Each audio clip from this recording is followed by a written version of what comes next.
Lecture d'un extrait du roman L'ogre au pull vert moutarde, écrit par Marion Brunet, paru en 2014. Ça suffit!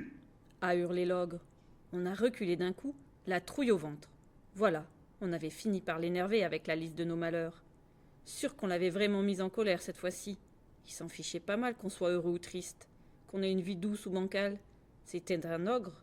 On avait oublié ou quoi?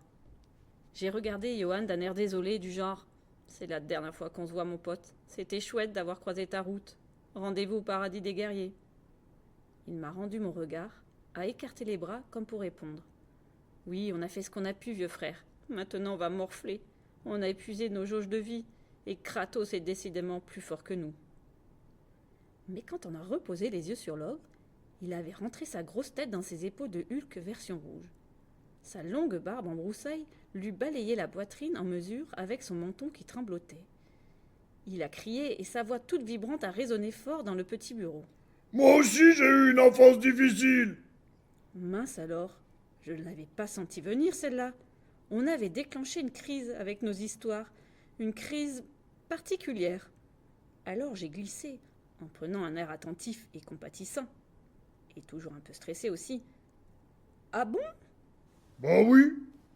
Il a répondu d'une voix basse et triste.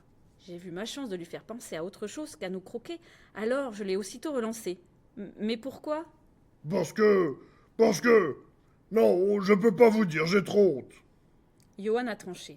Ah non, hein. On vous a raconté plein de trucs, nous. Et puis, pour garder les secrets, Abdou et moi, on est au top. Vous ne pouvez pas mieux tomber.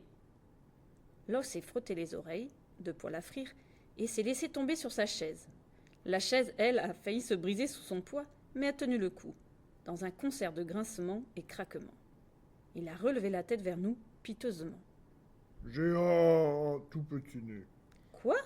J'ai un tout petit nez, et c'est la honte totale pour un ogre. Je vous l'ai dit tout à l'heure, tout doit être gigantissime chez un ogre. Non mais vous avez vu vos oreilles ? A braillé Johan. C'est vrai, mes oreilles sont bien. A répondu l'ogre en souriant avec coquetterie. Mais un si petit nez. Allez, j'ai soufflé. Racontez-nous. L'ogre a poussé un énorme soupir qui nous a plaqué les cheveux en arrière. Tout le monde se moquait de moi. Quand j'étais petit, mon père... Bon, il n'en parlait pas ouvertement, mais je me rendais bien compte qu'il s'inquiétait de la taille de mon nez. À ses regards, à des bouts de discussion entre lui et ma mère. L'oreille collée à la porte de leur chambre, je me souviens de l'avoir entendu dire « En tout cas, ça ne vient pas de ma famille, hein. Aucune tare de mon côté. » C'était un peu comme s'il avait honte de moi, vous voyez ? Et votre maman, elle disait quoi ? Ah, maman, elle disait que ça viendrait. Et ? Bah c'est pas venu. Elle disait qu'elle m'aimait quand même. Elle était gentille, maman, mais pas les autres. Les autres, ils faisaient que se moquer tout le temps. Ils disaient « C'est une boule, c'est une balle, c'est une bille. Que dis-je, c'est une bille, c'est même un dragibus. » Et ils faisaient des farandoles autour de moi et ils me narguaient avec leur gros nez. L'ogre s'est arrêté pour renifler complètement abattu.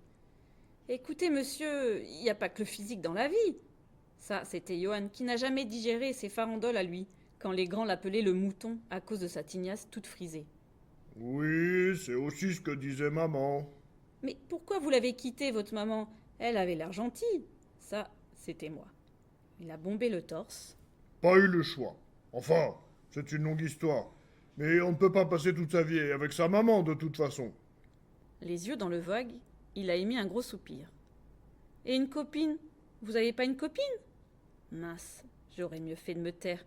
Il l'a repris d'un air mi-dépité, mi-furieux. Avec un nez pareil, quelle ogresse voudrait de moi ? Elles aiment les grands nez, avec de belles pustules dessus. Si une ogresse acceptait de danser avec moi au bal ograsmique de fin d'année, elle serait tout simplement ridicule. Et il s'est mis à secouer la tête en répétant de plus en plus fort.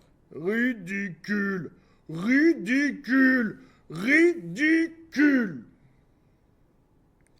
On vous attend nombreux au festival Les Oniriques du 22 au 23 mars 2025. Explorez l'imaginaire et soyez curieux.